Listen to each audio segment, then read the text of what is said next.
We're live now. You're most welcome back to Matchbook's Weekend Football Podcast. Delighted to be joined, as ever, by Mr. Adrian Clarke, the top right of the screen. If you're watching us now on Facebook, YouTube, and Twitter, good morning on this Thursday morning. It's April Fool's Day, but no pun intended here. And not a fool, at the very bottom of the screen, Mr. Mark O'Haire, who has yet again been awarded Best Betting Tipster in the Smart Betting Club Awards for 2021. 2 years in a row. Yeah, absolutely. There's no doubt about this, Adrian Clarke. We work with this guy every week. Mark, congratulations, mate. We Love Betting did quite well as well. And to be honest, when I look through the awards, you seem to be involved in about 30% of them. I'll get to our one in a second, but a good few weeks for you, man. Yeah, I'm not very good in this kind of situation, but no, thanks for the kind words. And obviously very pleased and delighted that people voted in that way. And thank you for everyone who did vote for me, and obviously for Matchbook too. It was a good awards. Yeah, and speaking of which, Matchbook did win Best Betting Podcast again for the third year in a row.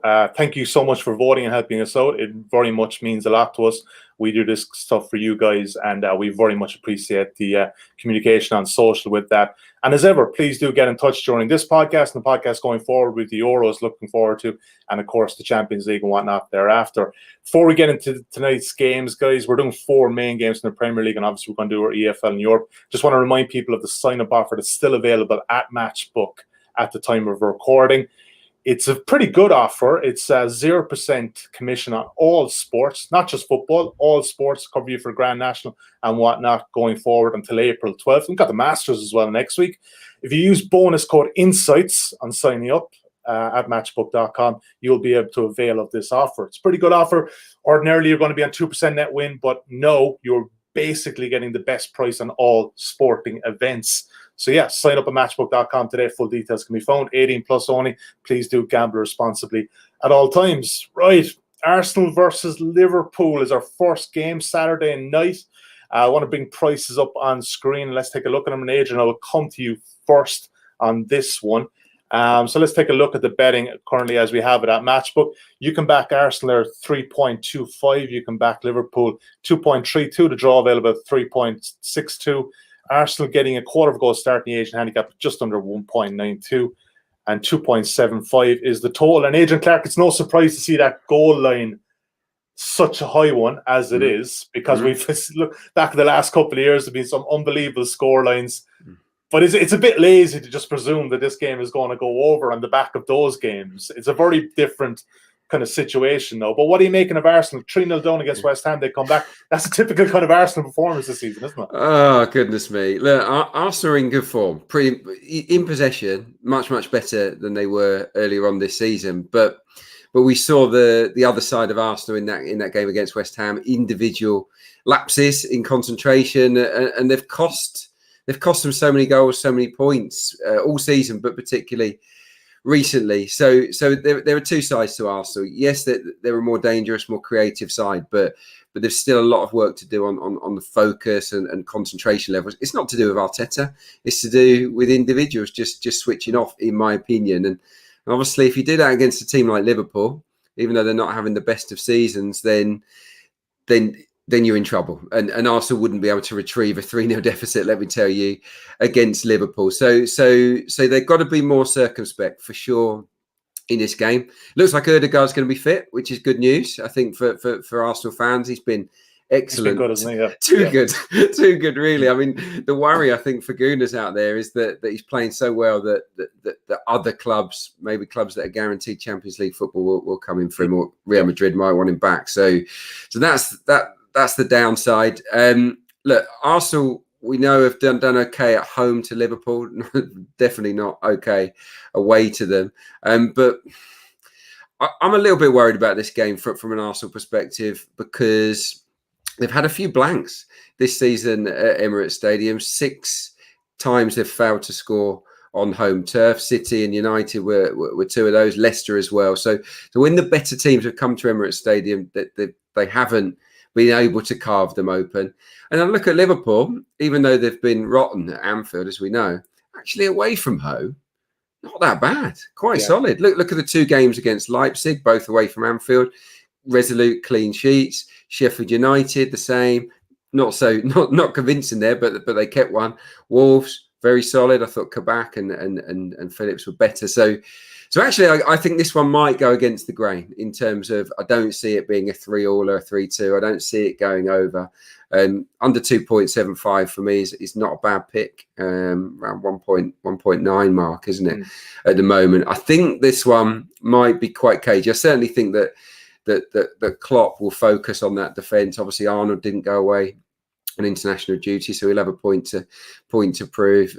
Kabak and Phillips, I guess they'll get another run. Fabinho in front. So yeah, I think it could be a more tighter affair. Arsenal have got injury doubts over Saka and Smith Rowe, of course. Aubameyang's not playing brilliantly. So yeah, I think probably a low scoring game. And look, if I had to pick a winner, my head would rule my heart here, and I'd say that Liverpool would be worthy favourites to win the game at 2.32 because they're a better team than Arsenal. Even though they're having a rough old time, they are still a better team in a more advanced position than Arsenal, and nicely refreshed after a 3-week break. I give them a good chance of nicking a low scoring win. And Mark, what of Liverpool? Is it as simple as, Klopp is now deciding to play centre-backs as centre-backs and move the midfielders forward to actually play in their positions? But I mean, how much do we read into the recent form line? That win over Wolves. But then you look back, they had 2 decent enough wins over Leipzig. But then you wonder, is it Leipzig? Like, they just never look, Leipzig look, with Leipzig, they just sometimes just don't look like scoring, Is it a bit of a kind of a form line that you're not going to read too much into right now? Yeah, I mean, I'll be honest, this is a really tricky game to second guess. And even listening to Adrian there is kind of putting me off a little bit of kind of where I was coming in. And that's where I'm looking at this game at the moment. So Liverpool, I think, having Jota back fit and available, just alleviates that pressure on the front three who, regardless of Liverpool, they were still creating opportunities through their lean spell. They just weren't converting them. And you could see the confidence sort of evaporating from particularly Mane rather than Salah. You could see he was just a shadow of the same player. But that win at Wolves was quite timely. Obviously, Jota scoring and the rest that Adrian mentioned as well will do them a world of good without FA Cup involvement as well. So, yeah, I think we will see a good side of Liverpool here. I think we will see an attacking side from Liverpool too. I think it's quite interesting. We've talked before about the All Big Six games and how they often sort of fail to deliver. 16 of 25 games have gone under 2.5 goals, and just 5 of those games have seen both teams scoring from non-penalty situations. However, 3 of those 5 games involve Liverpool, and that's because they've struggled to field that first choice defence and kind of been putting square pegs in round holes. And coupled with their own attacking approach, which I still believe they will take and tend to have done all season, regardless of opposition. I kind of thought there would be goals in this game. And, Liverpool have delivered overs in 13 of 19 with sides inside the top 13. 11 of those have seen both teams scoring as well. So I can see the argument for goals. I can also see Adrian's argument too, but the prices are pretty tight if you want to go overs or if you want to look at BTTS, which was my first sort of inclination into this game too. But yeah, I was kind of drawn towards Arsenal actually, which might sound odd, I know, but I think Arsenal season can be split into 2, before Christmas and after Christmas. And after Christmas, their record, they rank 4th in the Premier League, 8 wins, 4 draws, 3 defeats. In terms of generating XG output, they're second highest over the past 16 games as well. It's just complete contrast to the sort of dreary, pragmatic stuff we saw before Christmas, particularly in those big games that Adrian mentioned as well. So I know they are still prone to a few gaffes as well, which I think leads into potentially a high-scoring game from what I was thinking anyway. But as we said, we've seen the best and the worst of them against West Ham. But I saw, the other side, the mentality, the fight, the spirit, and the willingness to work back into the game, which we haven't always seen this Arsenal squad in the last couple of seasons. And Arteta's talking about the second half performance being one of the best they've played all season. And if he's as smart as we think he is, he's got to be looking at that Liverpool team without Henderson, Matip, Gomez, Van Dijk. None of those players are going to be back for this game, and seeing there's a weakness there. We have to try and expose them. And clearly it depends on team news and how many of those players are going to be fit and available for Arsenal. But Smith Rowe and Saka's involvement, they've been so prominent since Christmas. Lacazette's found scoring form. Odegaard's made a huge impact as well. So I do kind of like Arsenal. However, saying all of that, I kind of came into this podcast with Arsenal plus half a goal, but I've seen this morning now that the price has gone down to 171. It was 176 when I was looking at this on Wednesday. So that's a no bet now for me. So it's tricky, really. I just think you look at the price on Liverpool, it suggests they've got a 44% chance of winning. I think that's a being slightly overrated. I'd make them sort of 2.5-ish to win this game in their current guise. So there might be a small room and margin there to get Arsenal plus a quarter on side. But Adrian's the Arsenal man, and he's not too confident. So I'm happy. Well, it's just Arteta's a cautious coach, and I like Arteta. There's a lot to like, and he's definitely improving the team. But if he goes positive, like they were in the second half and front foot in the face, of course they can hurt Liverpool. Of course they can cause them problems. Lacazette is playing very well at the moment, and Odegaard too. But I think the go-to for him in some of these games against the best teams is to sort of look to pick them off and sit deeper. And in that regard, I don't know if I trust Arsenal's defence yet to hold out Liverpool. Eight games without a clean sheet for them at Emirates Stadium as well, which I think plays into Arteta's mind in terms of let's keep things tight. That I'm just thinking, I'm putting myself into his shoes, but I think Mark's bang on. This could go either way. It's a very difficult game to predict accurately. But for me, Liverpool are still the better team. So in summary, Adrian likes Liverpool and the under, and Mark likes Arsenal and the over. Lest it be said, we do not give you options on the Matchbook betting podcast because there's loads of options there. However, look, this is the 5th time we're in the 1st of April, 5th time you guys have disagreed all season. So look, we'll just leave it at that. There's not going to be a bet here. I'm not going to overrule anything that Adrian said in this game. I think it's a brilliant game on paper. I'm really looking forward to it. But am I going to have a punting involvement in it? Probably not, to be honest. Oh, that's good. It's good to be honest about that, Mark. We'll move on. Leicester versus Man City is the next game. Can we think back, guys? The 3rd week of the Premier League season, 5-2 win at the King Power. That feels, and I know time is weird during all this COVID stuff, that feels like 2 years ago. In all honesty, that really does feel like 2 years ago. Let's take a look at the betting currently that we have at Matchbook.com. You can back Leicester 6.7. You can back Manchester City at just over 1.58. The draw available 4.35. Leicester getting a goal start on the main Asian handicap at 1.97. Man City -1 at just over 1.95. And the total is 2.75. Slightly favouring the over there at 1.86. Mark, Leicester obviously have a couple of injury questions there, both some of their big guys. But Man City, they've won 25 their last 26. But the market has caught up with them well and truly, Mark. If they're away at the 3rd place team and they're 1.58, that kind of tells its own story, Mark. And it's tough. But then again, like Man City are covering a lot of these -1 handicaps the last couple of weeks. Is it an opportunity to get on side with them this weekend, or are you just a bit wary? I am a bit wary, I have to admit, and the reasons for that is we're coming, just the scenario this game's taking place in immediately after an international break, where I think I counted at least 10 of Man City's squad either playing or in the squad for their international teams on Wednesday ahead of a Saturday game. So immediately that's a rest and recovery and preparation time being eaten into. And I think that needs to be considered, as well as Champions League football next midweek. Man City are involved in that, and they're 14 points clear at the top of the Premier League. So there's no great pressure on them to pick up more points or kind of go chasing the win here. But as you mentioned, Leicester have their own issues right now in terms of injuries and team news, and I want to know more about that before I really sort of decided to oppose Man City, because I'm not sure that is the right involvement right now.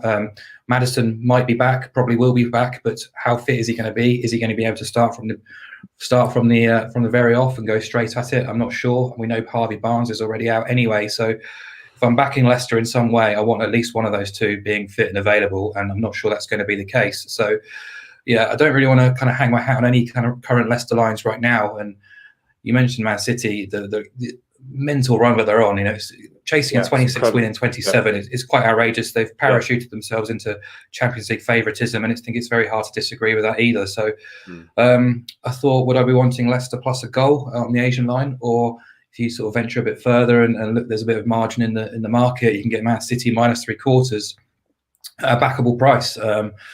I think it's around 1.74 if the market plays out as it is right now. And excuse me, I do think the game you mentioned and referenced there, I think there will be a small sense of revenge in the City camp. They're embarrassed. Has to be, surely, yeah, they will be. Penalties notwithstanding, like there has to be some. And I'm pretty sure if you look back at the stats, it's the only time in a Pep Guardiola side they conceded 5 goals. It's crazy. He's had what, 700-800 games.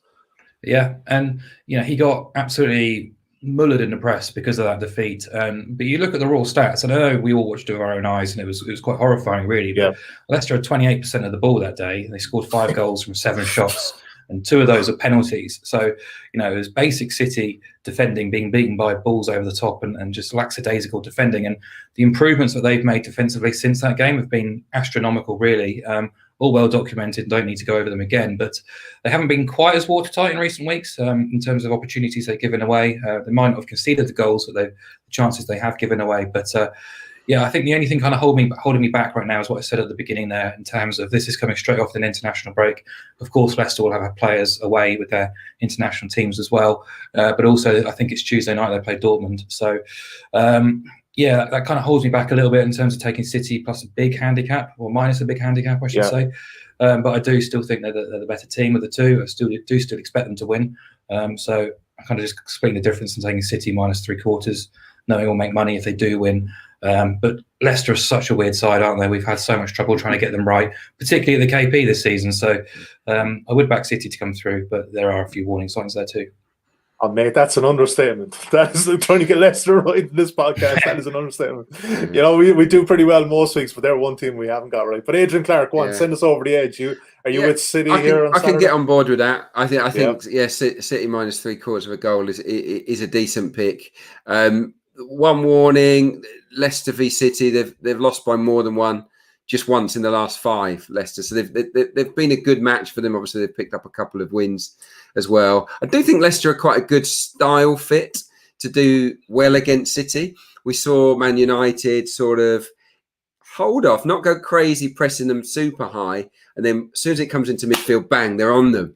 And I think that Leicester are very good in that department, obviously with Ndidi and Tielemans and guys like that. Got a very good midfield unit that can sort of negate those influential number 8s for City. But the bottom line is you can't argue with what you see with your own eyes, and that is that City are on a different planet to everybody else, and it doesn't matter whether they're home or away.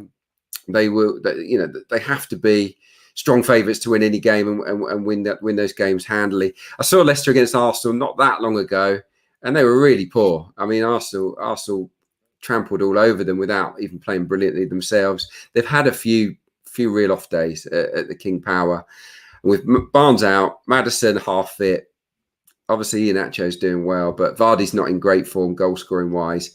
You think their main threats of hurting City aren't really at it, apart from Iheanacho. So yeah, all things considered, even though I think it'll be I don't think it'll be a walk in the park for City. I do think they'll win, and I can get on board with Mark's selection there for sure. Yeah, so Mark, I know you quoted maybe a small bit of a higher price there, but it's 1.71 currently at Matchbook, City minus 3/4 a goal. There is a small bit of margin there, so I would suggest that price will get back to about 1.74 and maybe 1.75. But for the time being on Thursday morning, we're going to quote that at 1.71. And if you're wondering if we're talking about Asian handicaps again with 3/4 a goal, if it's on site, it's half of your bet is on City minus a half a goal, which is just to win the game, and half your bet is on City 1.0, which is the main line there as well. So we make money one way or the other if City win, which is basically the beauty of these lines, Sully, is that depending which way the market does kind of move before Saturday's game, we could be talking 24 hours later, and that City price could be down to 166, 160 even if market money did come from City, and we could be looking at this game completely differently. And I'd be saying, Leicester plus 1.25 is the way to go at a certain price. But that's how difficult some of these games are to call in the Premier League. You've just got to try to take a price at the right line. Oh, absolutely. And like Mark, we're in this long enough that 48 hours time on Saturday morning, this market could be shifted around in a major way. Sometimes it's with us, sometimes it's against us. That's the joys of it. But yeah, that's our first bet today, and I do like the angle here. It's so hard to get against City right now. And yeah, look, we're due winning one of these Leicester games, isn't it? So I think we're 1 out of 10. So yeah. Next game is a Sunday night fixture: Manchester United against Brighton. You guys love United. You absolutely love United. But I hope you guys ran at Leicester a couple of weeks ago when that FA Cup win. But let's take a look at the betting at matchbook.com at the time of recording. You can back United here at 1.67. Brighton Hove Albion at 5.8. The draw available at 4.1.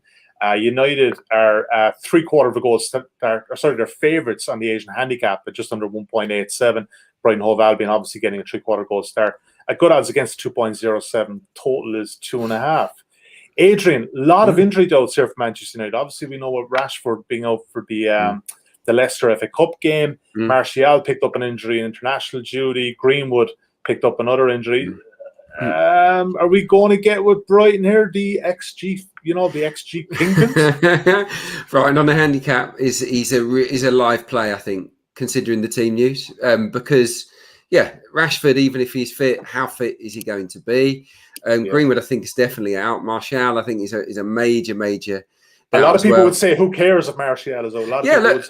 I did an analysis piece for the Premier League on this game, and Cavani and Daniel James are probably likely to start and to come in. They're the most lethal finishers in open play. No one scores at a faster rate for United than Cavani and Daniel James, which is, James, you certainly wouldn't expect that. So it's not a disaster, but it's a disruption, isn't it? And another reason really to be put off maybe of United here, with considering the injuries, is the home form. They've won 7 of 14. Now they're second in the league. They're having a pretty good season. We know that. They've only won half their home games, and that's not great, is it? For me, they're a much better side on their travels. Flip it around. Unbeaten, just one loss. You talked about Leicester against City, feeling like 2 years ago. How long does it feel since Arsenal went to Old Trafford and won? I mean, that feels a year ago, doesn't it? It wasn't. It was the 1st of November. Since then, United have lost one game in the Premier League, one game to Sheffield United at home. It's a pretty tough nut to crack, even though they don't blow you away. So you have to respect that kind of record with Manchester United. But for me, Brighton are a well-organised side. I think me and Mark both like them. They hit, and a lot of people like them. They hit a bit of form before the international break. Got 2 much needed victories. Their forward players are looking quite sharp. Welbeck and Mopé and Trossard. Lallana's playing great. Pascal Gross, I always think, is worth an assist.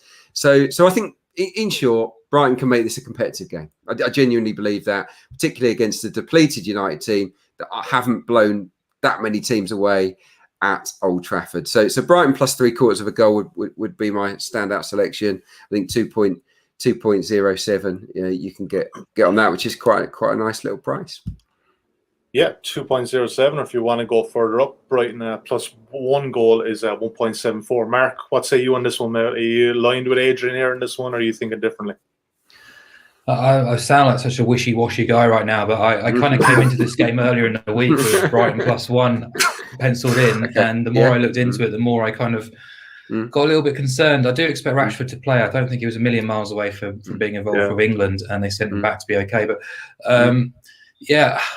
I do like Brighton. I really love Brighton. I love how they play. I love how they go about their business. I love Graham Potter. There's a lot to like about them. But at some point, I just think the expected goals model needs to be kind of looked at in terms of pricing, because that's what's driving these prices right now. And the expected goals model is all based around the averages right now. And if Brighton are underperforming their XG so often, so regularly, so consistently, the issue is that they just don't have the quality players to play above that average level. And I do think they can get found out in some of these big games against the elite teams. We've talked about it many times before, actually, when Brighton have gone to Big Six teams or hosted Big Six teams. And you look at their record now under Graham Potter against the top 6 since the start of last season, 15 defeats from 20.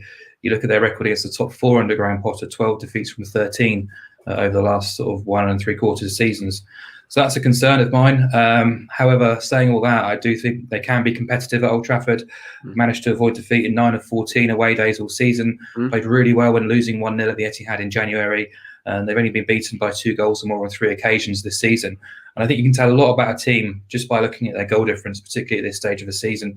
So for Brighton, a team who we've seen as potentially in the mire for most of it and then sort of battling relegation, they've only got a -4 goal difference. And when playing away, it's -1, which is kind of further proof to back up those XG data that they can be competitive, and they are largely in most of their matches too. So if they do fall short in here, I don't think it's going to be by a big margin, and I can certainly see the merit in supporting Brighton in some sort of Asian handicap angle, +3/4, +1.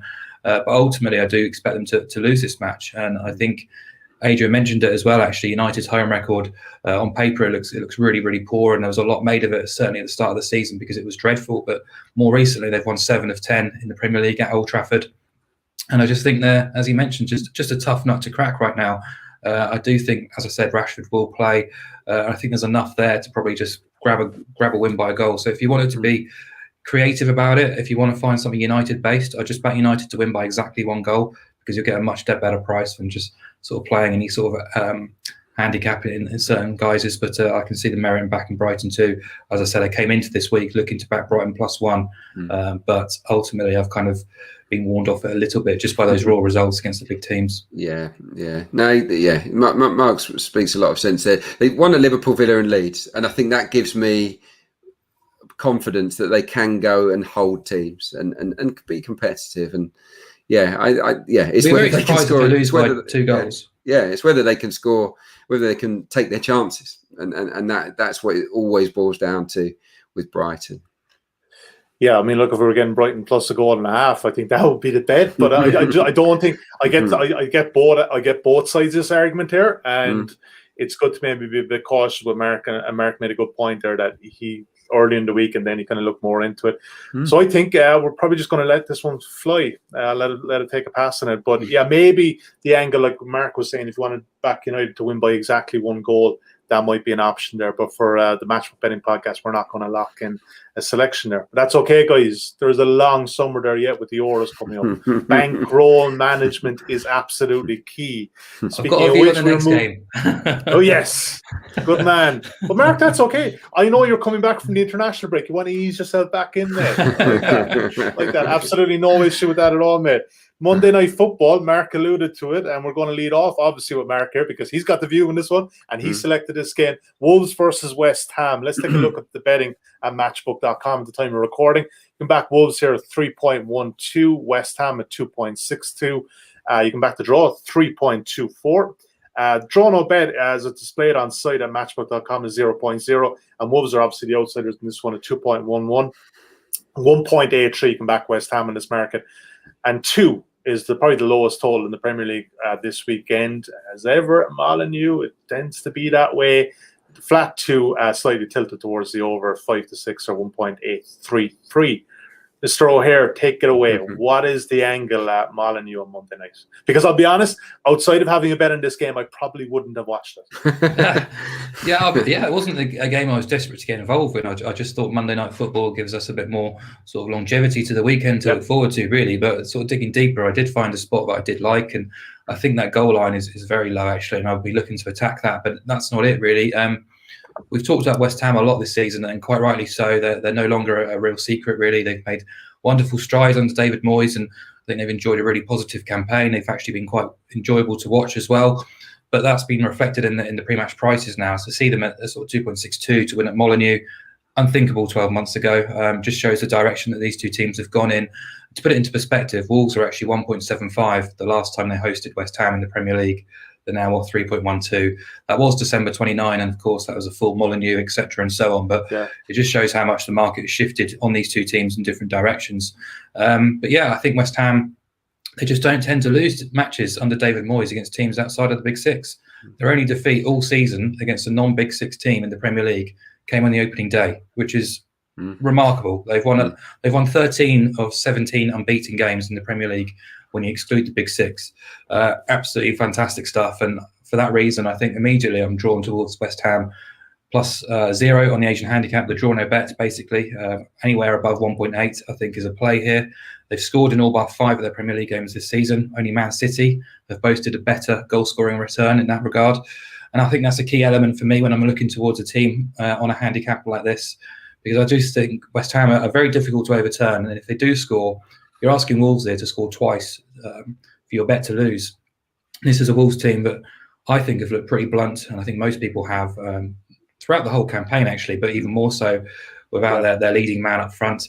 They failed to score in 10 of their 29 games this season. They've only scored multiple goals on 8 occasions, and they scored twice or more in 3 of 16 against the top half.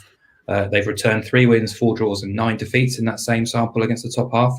There's a 10-point difference between the two teams in terms of expected points over the last 16, and Wolves' open play expected goals figures in that 16-game spell are the same as Sheffield United, which kind of goes to show what they're offering from a forward perspective. So if you do expect West Ham to score, as I say, they've only failed to score in 5 Premier League games all season, then suddenly that handicap looks like a real runner for me.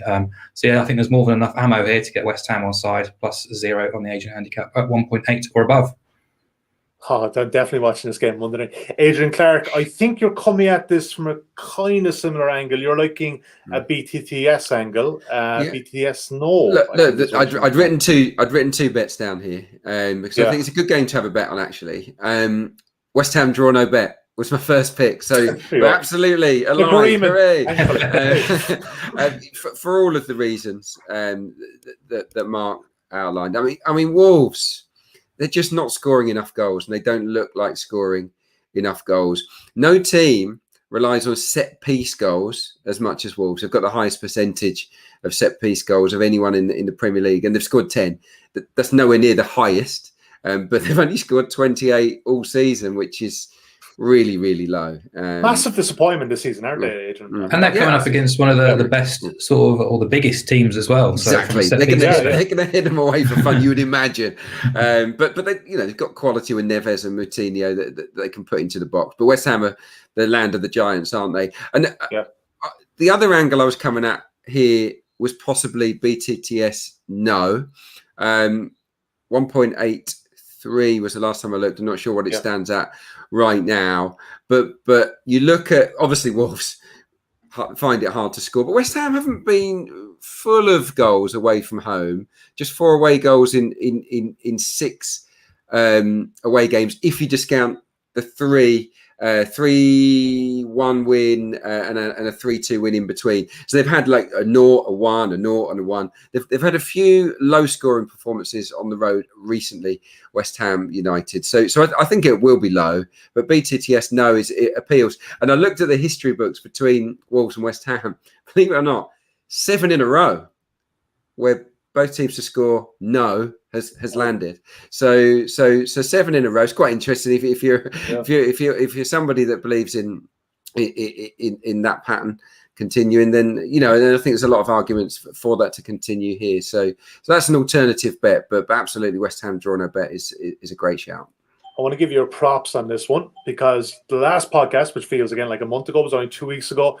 You gave us a pretty good stat in the Swansea and Cardiff game, 100-year sample size, and you were duly right. And in that game, we came to the consensus of BTTS no as well, and that was wonderful stuff. That was beautiful. That was a beautiful game. So well, Derby, wasn't it? You can't argue with 100+ years worth of history, can you? You just can't do it. No, absolutely. I won't say I slightly doubted you, but I didn't really give you a massive vote of confidence. You laughed at me. Let's get it right. Possibly. Yeah. That's a regular feature, man. I wouldn't worry about that, But it was a beautiful game and a half live on a Saturday, let me tell you, when I was watching Flash score and nothing was happening. It was great. Absolutely fantastic.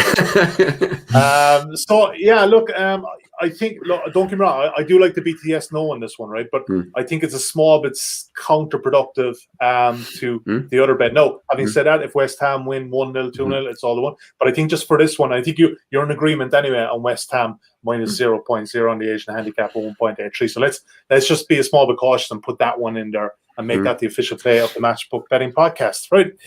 Let's do a quick recap of those. So we don't have too many, obviously, but that's okay. We have plenty more games to go on this one. So we have Man City minus 0.75 at 1.71 and West Ham draw no bet at 1.83. 2 solid enough selections, I would suggest, for this weekend. But let's move on. Adrian Clarke, EFL time, mate.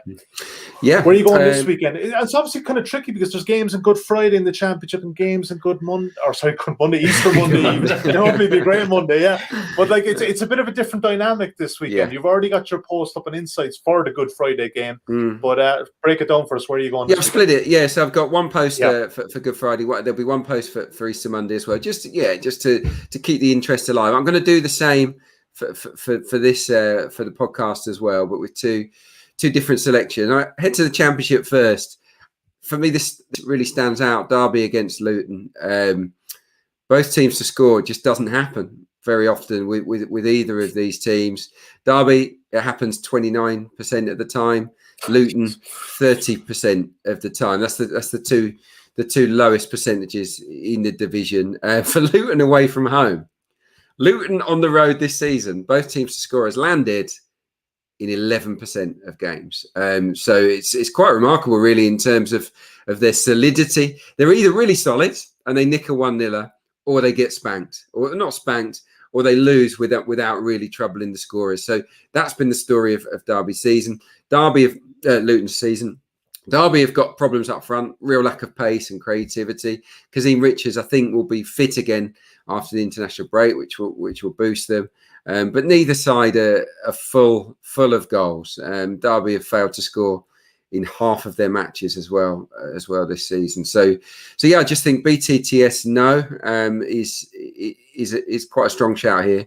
1.8 is the price at the moment. An alternative, if you wanted to go under 2.25 goals, that's exactly the same price. So it's a pick 'em for you. But based on the BTTS data, that's the one I'm probably going to go for at 1.8. Good man. The game on Monday. Can I just ask before you get into this, right? So I know we've talked about before with the championship totals going unders. Is there the potential with this 2-game turnaround? I know, albeit they're coming off an international break, that teams are going to be slightly fatigued again on Monday. The weather's getting a bit warmer, whatnot, and there may be angles for unders here in general. Yeah, I mean, yeah, for sure. I mean, most teams are going to have to rotate a bit, I think, for the Monday games.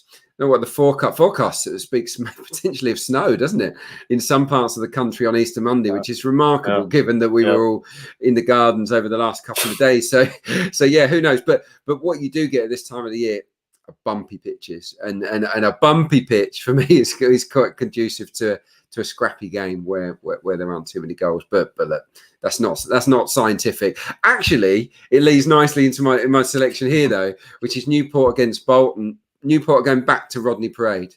Yes, we know that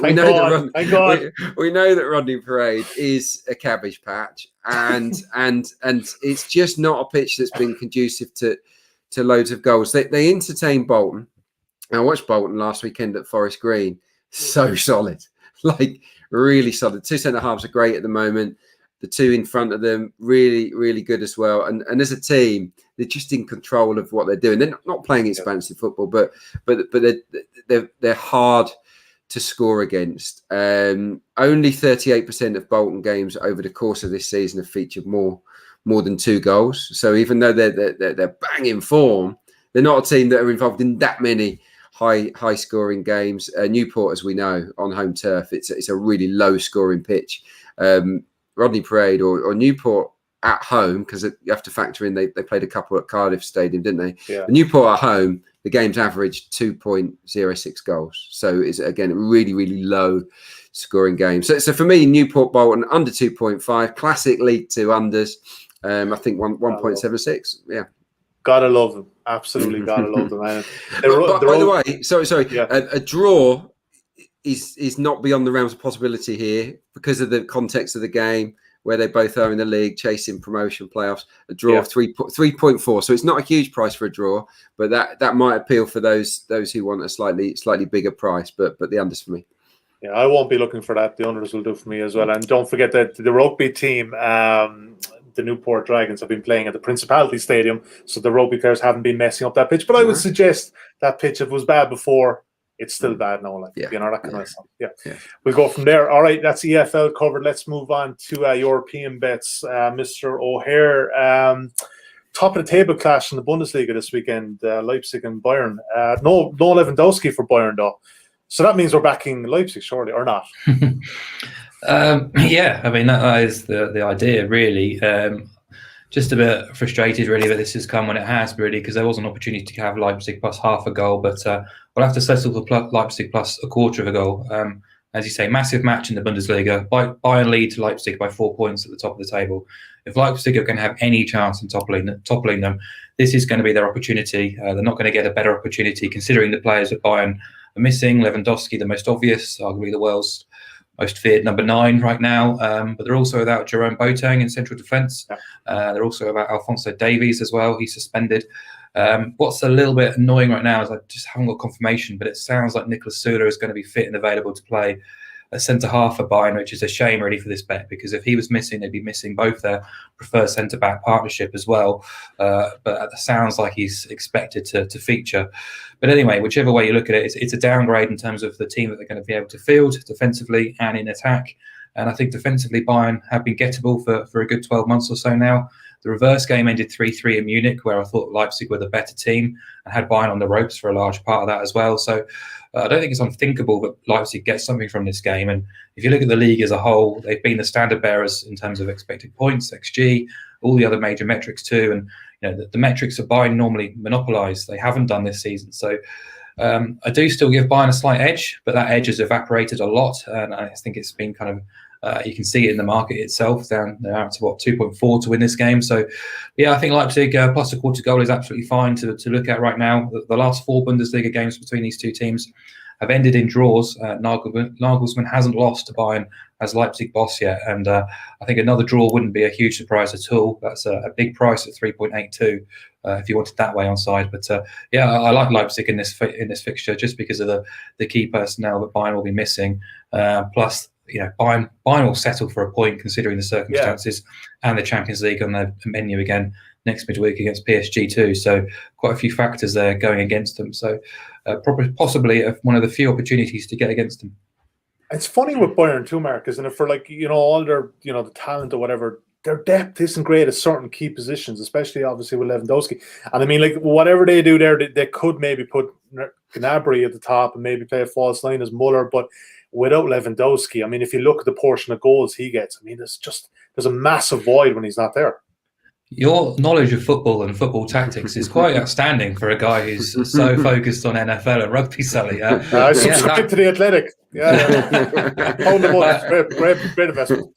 That does look like the most likely scenario, because otherwise you're looking for a like for like in Choupo-Moting, and you talk about the squad depth, and that's a significant downgrade. Yeah, really He'll do a job off the bench, but Christ, he's not a Lewandowski. So PSG reject, right, Mark. Reject. Yeah, exactly. That's a good point, actually. Yeah. Something from PSG. But what's the other one in Europe this weekend? You're going. The other one's my best bet. So, do you want me to hold off or go straight out? Hold your fire, and we got the best bets. But before I get your best bet, Adrian, what's your best bet? Well, I'm torn, but I think I've got two. One that we've already spoken about, which was Derby Luton. I think that's my strongest pick here. The BTTS no at 1.8. But we're a bit light on bets today, so let's pick a different one. There was another Premier League game that really stood out for me that we didn't decide to cover, but Southampton played Burnley, and for me, this has the look of being a dreadfully dull match.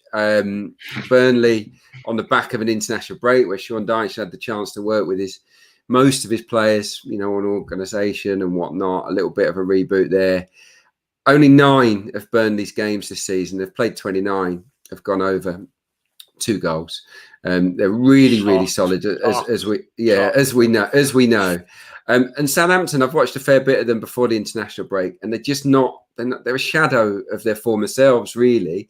Now, obviously, Walcott and Ings are trying to come back. We don't know whether they're going to make it or not. But Southampton, for me, are just far blunter than they were earlier on in the season. Very, very reliant on set pieces, as we know. And if anyone can handle set pieces, I think it's Burnley. Land of the Giants there with Tarkowski and me and others. So yeah, I just think this is a low scoring game. So under 2.5, I think you get it about 1.73. Southampton against Burnley. All right, yeah. Cannot argue with that. That is going in the Underzaka for this weekend with a few more. Mark O'Haire, you set it up for us a while ago. What's your weekend best bet, man? Yeah, I've got one got this one as well as another one in my insights column, which I really like in Serie A, which will be up on Thursday afternoon. But this one is in Liga and feels like a bit of an open goal, which is always a bit concerning when you say things like that. But it's Marseille against Dijon. Marseille, who've been just incredibly inconsistent this season, have dealt with a huge amount on and off the field, AVB departing, fans rioting at the training ground and attacking staff and players, all quite ugly stuff. But they're nowhere near Champions League qualification, which was their overall aim. But I do start to see a bit of light at the end of the tunnel, and that's due to the appointment of Jorge Sampaoli, the former Chile head coach, just a really fiery little character, like a little Duracell bunny on the sidelines. He'll inject a bit of passion back into the club. And yeah, they were kind of turned over by Nice and Lille recently, but they've bagged home wins against Rennes and Brest at the Velodrome and looked pretty good in those games. So if he can kind of iron out those inconsistencies, he's had some time in the training paddock. Not a huge amount of their squad has been away on international duty, and if they have, very few of them sort of played more than a couple of 90 minutes either. So I do think they'll be fresh. They're going for 3 home wins on the spin under Sampioli, and it's just Dijon. This is basically where this bet comes in. Dijon, 14 points from safety, 10 games lost on the spin, 2 wins all season, 19 defeats in 30, 9 defeats in 10 against the top 6, averaging almost 1.75 goals against per game. And they're basically rock bottom of every single metric you can think of, whether it's over the season long or form-based as well. Operating off, what is it, a 31% expected goals ratio. Just dreadful stuff, really, really grim. And it just stinks of a team who are already looking forward to next season. The president has already pretty much said as much. They're planning and trying to recruit a new sporting director coming in to try and transform the club with the idea of kind of going back from Ligue 2 next season. So their eyes are already on next season. They're already trying to sell some of their better players to cash in when they do go down as well. So this has to be an open goal for Marseille. They have to try and pick up 3 points if they do want to get European qualification at the end of the season. So, yeah, Marseille -1 on the Asian line, which is trading at 1.91 on the Matchbook side right now. Gets your money back if they win by exactly 1 goal. I do expect them to win, and they should win handsomely. You could say that Dijon are not cutting the mustard. Yeah, that's I was another. going to clap, and then I decided. No. Yeah. Because you know what, Mark used that in his insights post last year. So I didn't even Don't say that. And he's probably going to use it again this week. So sorry, man. Look, that's why I'm there to edit these things, Mark. Don't worry about it. It's fine. I can get rid of that. Sorry, man. Sorry. Luckily, not everyone that reads the insights post might watch the podcast, so we get double the bang, I swear. All right, on that terrible note, we will get out of Dodge. Guys, thanks for so much. My thanks to Adrian, my thanks to Mark again today. A lot of fun as ever. Quick recap of the extra bets. So we had Man City minus 3/4 a goal at 1.71, West Ham draw no bet at 1.83, Derby Luton BTS no, Newport Bolton under 2.5, Leipzig plus 1/4 of a goal, Southampton Burnley is the under 2.5, 1.73 is Adrian's best bet, and Marseille -1 at the Velodrome this weekend is Mark's best bet. Thank you, guys. Thank you for watching or listening today. We will be back as ever next Thursday morning for the weekend ahead. But for this weekend, best of luck with your bets and happy Easter.